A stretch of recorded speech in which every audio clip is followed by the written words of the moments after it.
Hey guys, it's Miss Agar. Today we're going to talk about how wind is created. So the first thing that we should be thinking about is what is wind?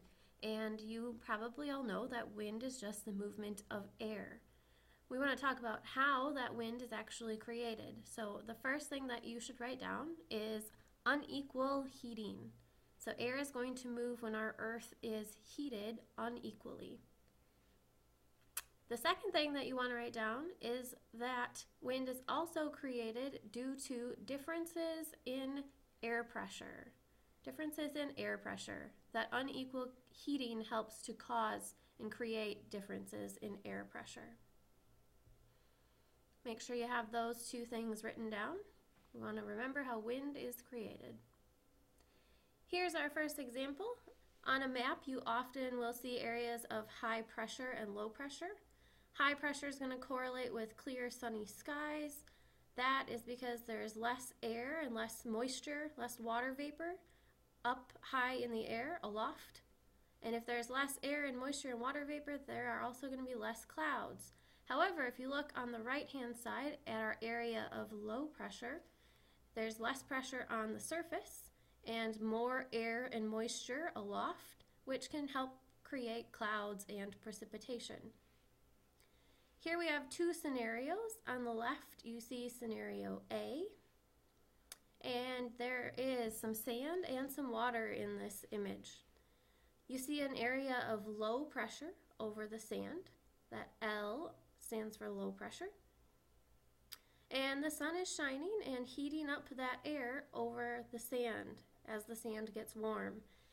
And we also know that warm air will rise. So as the sun's heating that air above the sand, that warm air starts to rise.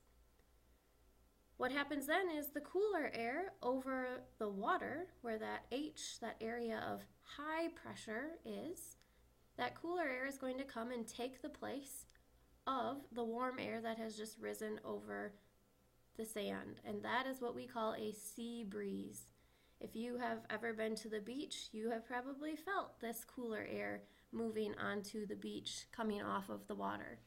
And that is because that cooler air over the water is going to come and take the place of the warmer air that has just risen over the sand, always going from an area of high pressure to an area of low pressure. Now, if we look at the image on the right-hand side of the screen, our scenario B, you will see basically the opposite effect happening. All right, so we're on situation B at the right. And here, the land is going to start cooling off faster than the water will. You should remember our heat transfer lab where water was heating up and cooling down more slowly than the land or the sand was. So if we have the land cooling off faster, that means that the air over the land is going to be cooling down, creating an area of high pressure, whereas the air over the water is going to be warmer and rising and creating an area of low pressure. And since air is always going to move from high pressure to low pressure, as that warm air rises over the low pressure area, the cooler air from the land, where the high pressure area is going to come and take the place of the warmer air that has just risen. Always moving from high pressure to low pressure, that cooler air over the land takes the place of the warm air that has just risen over the water, and now we have a land breeze. We can now step back and look at this on a larger scale, and here is our whole Earth. Our Earth is heated unequally, and that's basically for two reasons. First, because our Earth is a sphere, right? Second, because our Earth is tilted on an axis. So you've seen the images of the Earth at a tilt, and when the Earth is tilted that way, certain areas like the equator are going to receive more direct heating than the areas at the poles, North and South Pole. So that's going to create very obvious differences in temperature of both air and land. This kind of creates a very general circulation of our whole atmosphere. So we have air moving from the North Pole to the equator, from the South Pole to the equator, and also in reverse. Air at the equator then is going to be warm due to that direct heating from the sun. And as that air at the equator warms up, it is going to rise. And as that warm air rises, the cooler air at the poles is going to move down to take its place. So you see that circulation happening right there, from equator to pole, and from pole back up to the equator.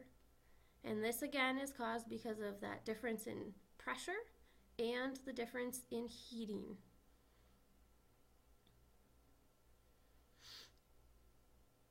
Remember that those are our two big things that are causing wind. So now we will just do a very quick recap. Remember, this whole video is about how is wind actually created, and we now know that wind is created due to differences in pressure, and that the wind is always going to move from areas of high pressure to areas of low pressure. This would be a great time. If you have any questions for me, you should write those down and visit with me as soon as you can. I will see you soon.